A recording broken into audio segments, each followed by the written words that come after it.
আগামী ২৮ মে দেশ জুড়ে উদযাপিত হবে মুসলমানদের দ্বিতীয় বৃহত্তম ধর্মীয় উৎসব পবিত্র ঈদুল আজহা।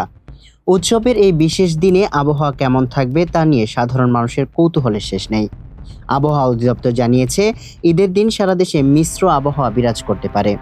সোমবার আবহাওয়াবিদ তরিফুল নেওয়াজ কবির জানান, ঈদের দিন দেশের উত্তরাঞ্চলে বৃষ্টির সম্ভাবনা সবচেয়ে বেশি।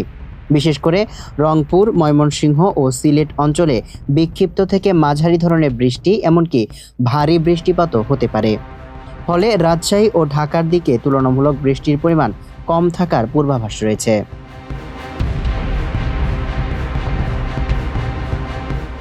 এদিকে দক্ষিণাঞ্চলের আবহাওয়া থাকবে কিছুটা ভিন্ন। খুলনা, বরিশাল ও চট্টগ্রাম বিভাগের বেশিরভাগ এলাকায় ঈদের দিন সকালে বৃষ্টির সম্ভাবনা বেশ কম। তবে দুপুরের পর বা বিকেলের দিকে দেশের বিভিন্ন স্থানে বিভিন্নভাবে হালকা বৃষ্টি হতে পারে। জ্যৈষ্ঠ মাসের স্বাভাবিক নিয়ম অনুযায়ী তাপমাত্রা কিছুটা বেশি থাকবে।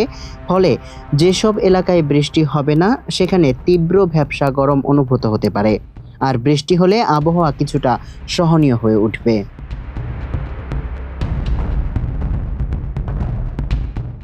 রাজধানীবাসীর জন্য আবহাওয়া অফিস জানিয়েছে, ঈদের আগের রাত অর্থাৎ ২৭ তারিখ দিবাগত রাতে ঢাকায় বৃষ্টি হতে পারে।